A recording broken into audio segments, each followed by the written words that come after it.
베트남 파병이 이루어지는데요. 자, 일단 한일 관계가 정상화됐기 때문에 이제 한미일 집단 안보 체제가 구축이 됐어요. 그러니까 이제 미국 입장에서는 이제 어느 정도 이 동아시아 지역에 좀 뭐랄까 이제 안정을 이뤘다고 느낀 것 같아. 그 와중에 베트남에서 전쟁이 일어나요.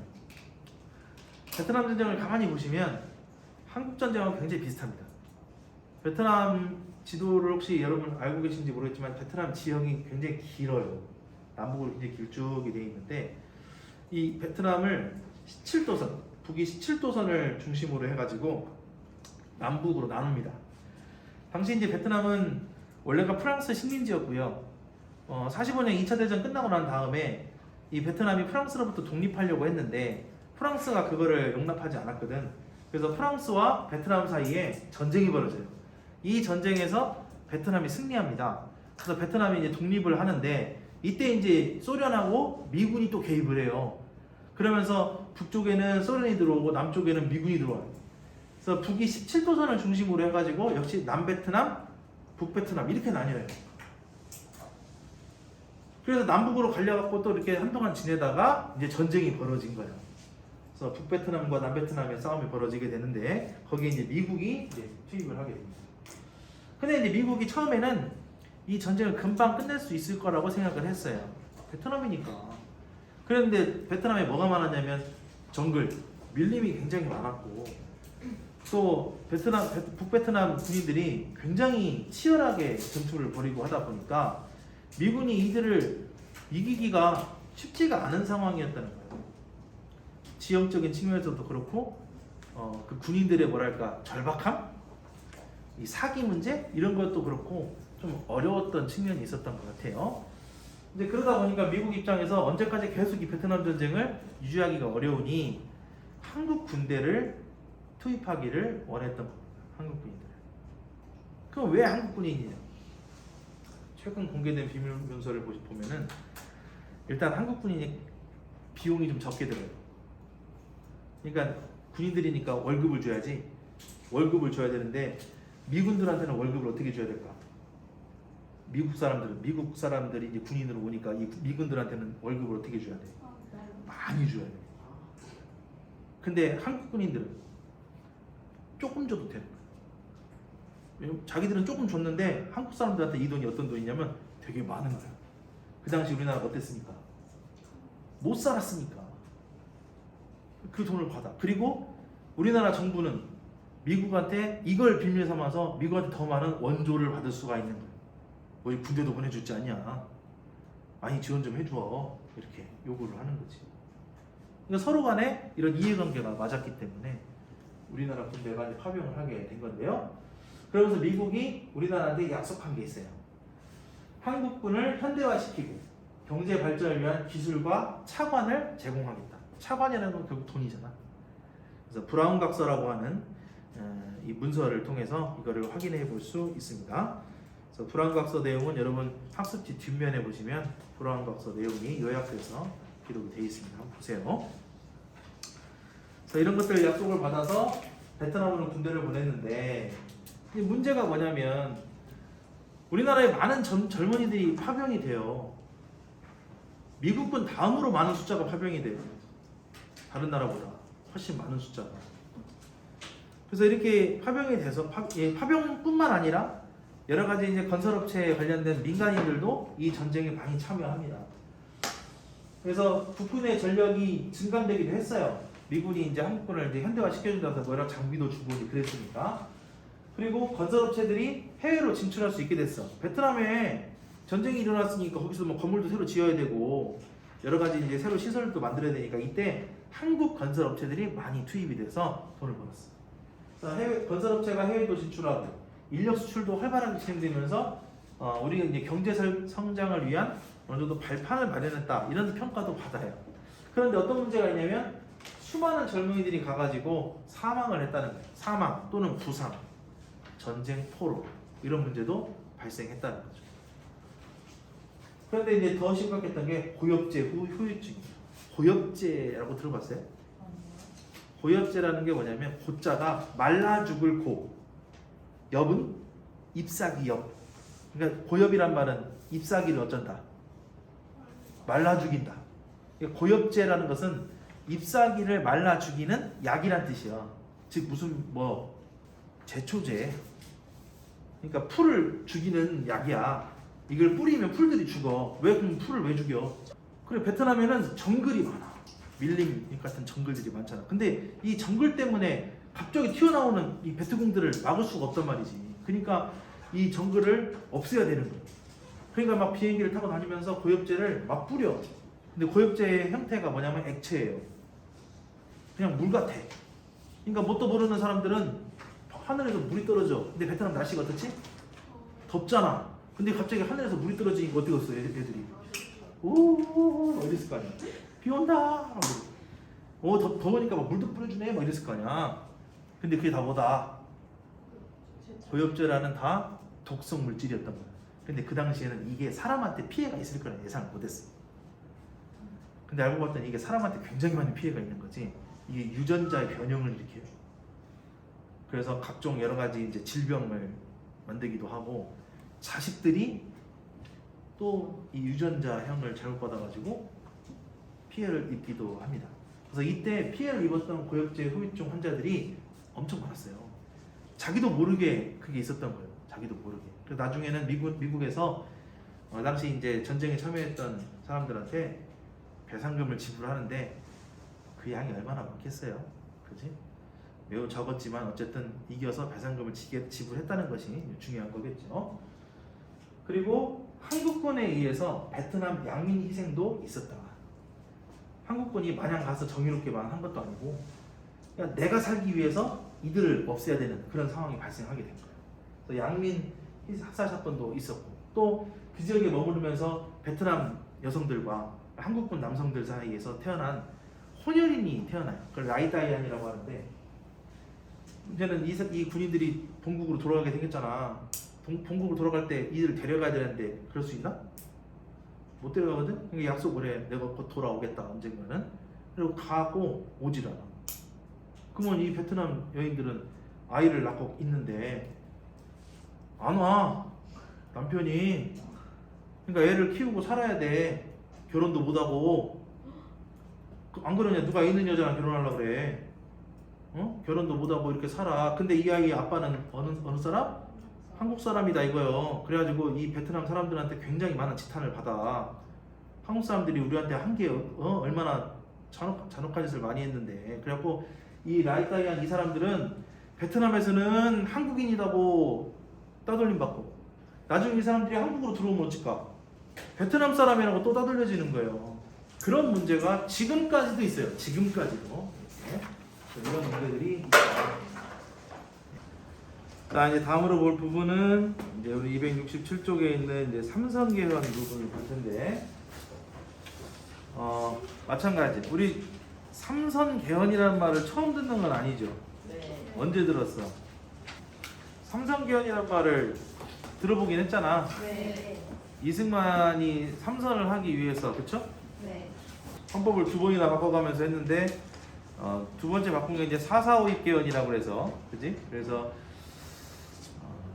초대 대통령에 한해서만 그 제안을 푸는 거예요. 초대 대통령에 한해서. 근데 지금 박정희 대통령은 초대 대통령이 아니죠. 그러니까 초대 대통령이 아니니까 삼선을 할 수 있는 방법이 있어 없어? 없어. 왜냐면 4.4.5 입개헌 때는 초대 대통령에 한해서만 삼선 금지 조항을 삭제한다. 예외로 둔다. 이렇게 했으니까. 그러니까 박정희 대통령은 그 조항에 지금 포함이 안 되니까. 그래서 본인도 이제 삼선을 해야 되죠. 그래서 이제 삼선을 하기 위해서 세 번째를 하기 위해서 이제 개헌을 추진을 하게 돼요. 근데 이제 박정희가 자신이 이제 그 경제적인 성과를 이뤘다, 경제 발전을 이뤘다는 것을 이제 내세워가지고 재선에 성공을 한 상태에서 이제 삼선을 이제 두고 봐야 되는 그런 상황이에요. 당연히 누가 반대할까? 야당은 당연히 반대할 것이고 국민들도 반대를 했어요. 왜냐면 헌법을 바꿔야 되니까. 그래서 이제 이걸 반대하면서 전국적인 시위를 했고, 또 사실 이제 이때 박정희가 재선까지 성공을 했음에도 불구하고 이 민주적인 정권 이양이 지금 이루어지지 않고 어떻게 보면 이제 군인 정권, 군인 정권이 지금 계속해서 수립되어 있는 거니까 국민들이 거기에 갖는 불만들도 상당히 있었다고요. 근데 이제 이 정부, 박정희 정부와 여당에서는 현재 지금 북한의 상황이 이제 김일성 독재 체제가 완성이 됐고 계속해서 언제 이제 남한을 또 다시 쳐들어올지 모르는 그런 불안한 상황이라고 이제 계속해서 홍보하면서 반공태세를 강화하고 그다음에 국가 경제 발전을 계속해서 해야 된다라는 것을 이제 구실로 해가지고 이런 여러 가지 여론이나 이런 말들을 다 억압한 채 삼선 개헌에 들어가게 됩니다. 또 더구나 당시 상황이 되게 그럴 만도 했어요. 그 김신조 사건이라고 해서 북한의 이제 무장공비들이 청와대 뒤쪽까지 침투했던 사건이에요. 그래서 그 사건에서 이 무장공비들이 이제 다 사살되고 한 명만 살아남았는데 그 사람이 김신조예요. 그래서 이제 김신조 사건이라고 해가지고 이 무장공비들이 막 내려온 사건이 있었고, 그다음에 이제 그 울진 같은 데서 경북 울진에 또 무장공비가 또 한 100여 명 이렇게 또 투입돼가지고 왔던 사건이 있었어요. 그래서 그런 사건들이 자꾸 나타나니까 또 이 국민들 약간 불안함도 좀 있었고, 이걸 구실 삼아서 이제 반공을 자꾸 이제 정부에서는 이야기를 하면서 개헌을 하는 원동력이 또 되기도 했었죠. 그래서 삼선 개헌이 간행이 됩니다.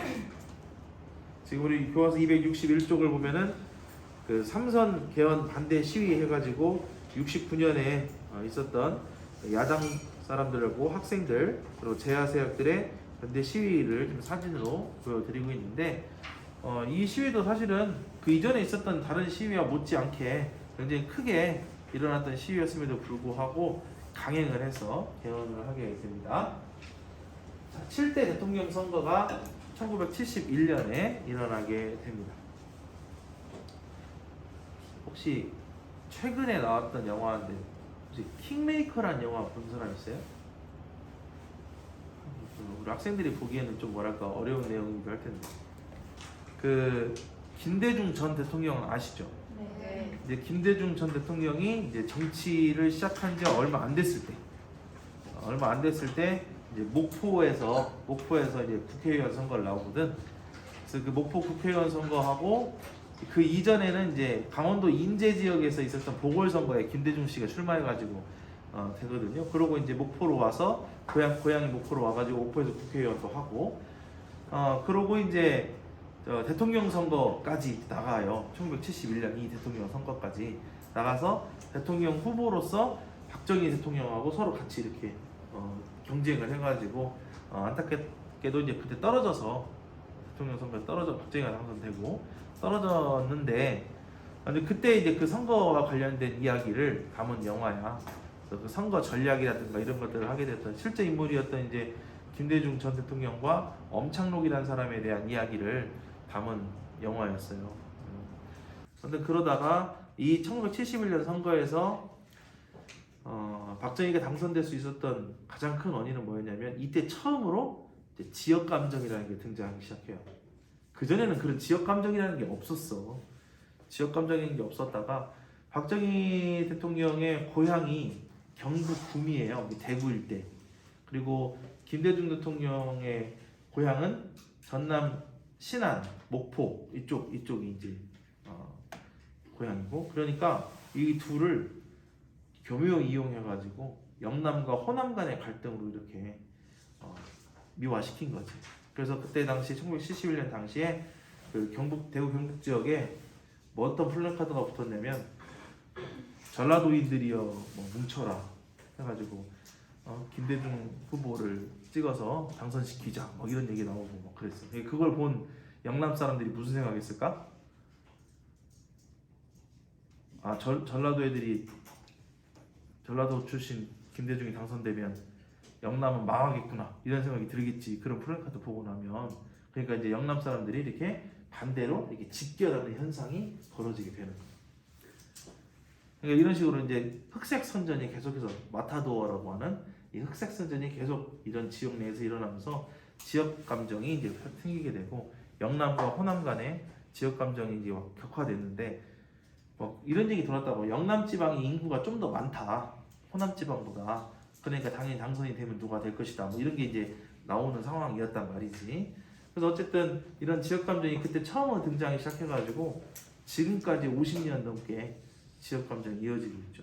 최근 대선에서도 보면은 색깔이 다르잖아.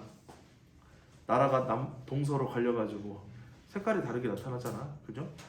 물론 이제 그것이 조금씩은 이제 희석되고 있긴 하지만은 결정적인 역할을 하기도 한다는 거예요. 이런 것들이.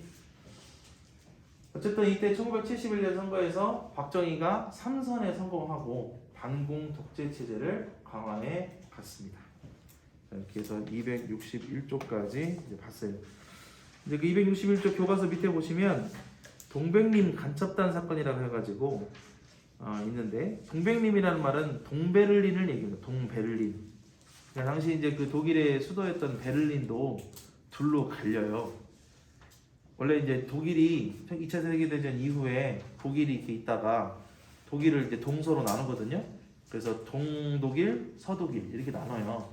그래서 나눠서 이제 서독일에는 프랑스, 영국, 미국이 이제 관여를 하고, 동독일에는 소련이 여기를 이제 관할을 했는데, 수도였던 베를린도 반으로 쪼갭니다.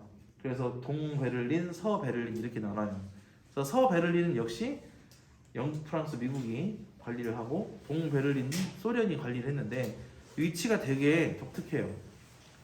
그러니까 동독일, 서독일이 나뉘었잖아 지금 이렇게. 근데 그 동독 영토 내에 베를린이 있어. 근데 그 베를린을 또 반으로 갈라놓은 거야. 그러니까 서베를린 사람들 입장에서는 지금 섬에 갇힌 거지. 동독 속에 있는 서독 영토예요. 얘들 다니려면 비행기 타고 다녀야 돼. 왔다 갔다 비행기 타고 그러고 다녀야 되는 그런 상황인데, 이 동백림 간첩단 사건은 박정희 정권이 조작한 것으로 알려져 있는 간첩 사건이에요. 근데 이들이 왜 간첩 사건을 왜 조작했느냐? 여론 형성용이죠. 그러니까 북한의 간첩들이 지금 이렇게 동베를린까지 진출을 해가지고 여기에서 이제 간첩 일을 했다. 그래서 이제 반공이라고 하는 것에 대해서 국민들한테 이렇게 계속해서 강조를 더욱더 하기 위한 그런 목적으로 인해서 일어난 사건입니다. 근데 이제 이 사건이 일어나게 된 배경은 이거예요. 삼선 개헌을 하려면 개헌하기 전에 뭐부터 해야 될까? 개헌을 하기 위한 조건. 개헌을 누가 해? 국회에서 하잖아. 그러면 개헌에 찬성하는 국회의원들이 많아야겠지. 전에도 우리가 4, 4, 5위 때 배웠지만 이게 개헌이 성공하려면 의결 정족수가 몇 분의 몇? 3분의 2 이상 돼야 개헌이 가능해. 그러니까 그만큼 국회의원을 만들어 놔야 돼.